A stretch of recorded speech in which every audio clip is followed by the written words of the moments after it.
Oh, tous les saints, priez pour nous. Oh, tous les saints, priez pour nous. Ô Seigneur, prends pitié. Ô Christ, prends pitié. Chers amis téléspectateurs, nous sommes aujourd'hui le 8 octobre. Nous contemplons ensemble la figure de Sainte Pélagie la pénitente.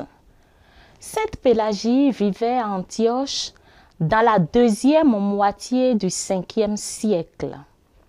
Livrée à la danse et aux plaisirs impurs, elle était la prostituée la plus connue de cette grande ville et avait tiré de ses débauches une grande fortune qu'elle n'utilisait qu'à parer son corps d'atouts précieux et de parfums voluptueux pour attirer de nouvelles victimes dans ses filets.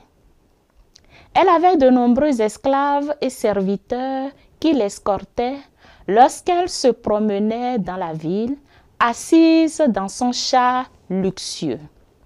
Or, un jour où l'archevêque d'Antioche avait invité Nonnus, l'évêque d'Édesse, un saint homme dont les paroles inspirées portaient ses auditeurs au repenti et à l'amour de la vertu, à prêcher devant le peuple, Pélagie vint à passer devant l'assemblée.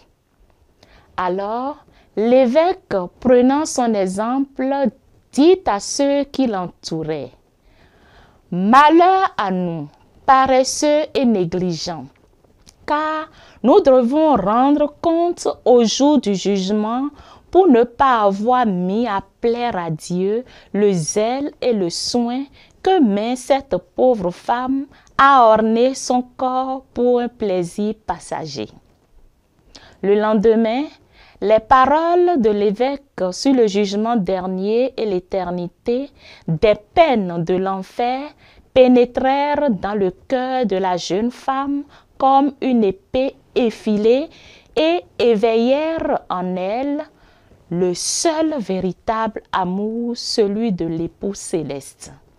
Dès lors, elle se fit baptiser. Quelques jours après son baptême, Pélagie fut distribuer toutes ses richesses aux pauvres et affranchit ses esclaves. Ainsi libérée de tout attachement au monde, elle changea ses vêtements féminins pour de grossiers vêtements d'hommes et partit en secret pour pratiquer l'ascèse en Palestine sur le mont Olivier.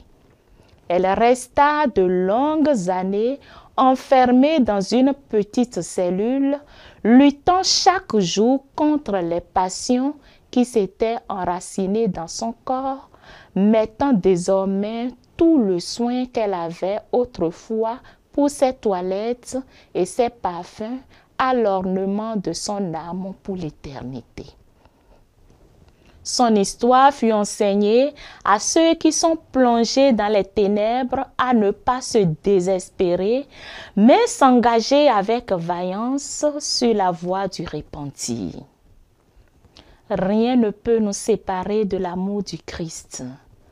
Ne dit-il pas lui-même qu'il est venu pour les pécheurs?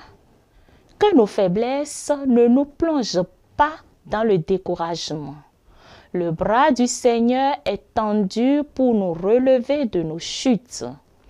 Que par l'intercession de Sainte Pélagie, le Seigneur fasse naître dans le cœur de tous ceux qui se noient dans la débauche la lumière de son amour.